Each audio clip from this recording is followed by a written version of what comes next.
succeeds Joe Johnston, he is lost, and his army with him. But he could lead forlorn hopes with the ghost of May. His big-boned Texans followed him into the mist. Who followed? He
down, 1,200 yards.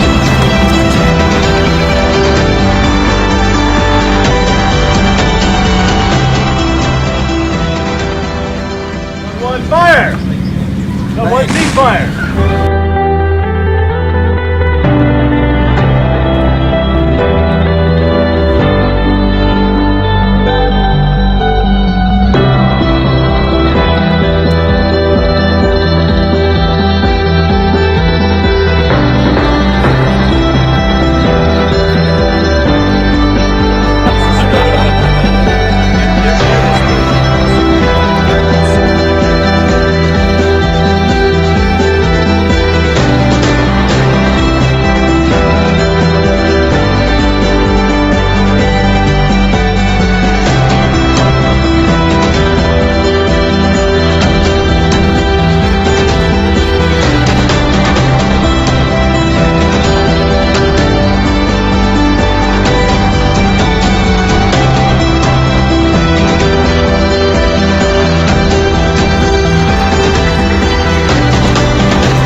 And 7 years ago, our fathers brought forth on this continent a new nation, conceived in liberty and dedicated to the proposition that all men are created equal. Now we are engaged in a great civil war, testing whether that nation, or any nation so conceived and so dedicated, can long endure. We are met on a great battlefield of that war. We have come to dedicate a portion of that field as a final resting place for those who here gave their lives that that nation might live. It is altogether fitting and proper that we should do this. But in a larger sense, we cannot dedicate, we cannot consecrate, we cannot hallow this ground.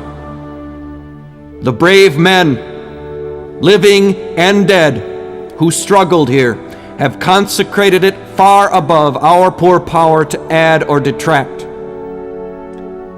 The world will little note nor long remember what we say here, but it can never forget what they did here. It is for us, the living, rather, to be dedicated here to the unfinished work which they who fought here have thus far so nobly advanced. It is rather for us to be here, dedicated to the great task remaining before us, that from these honored dead we take increased devotion to that cause for which they gave the last full measure of devotion, that we here highly resolve that these dead shall not have died in vain, that this nation, under God, shall have a new birth of freedom, and that government of the people, by the people, for the people, shall not perish from the earth.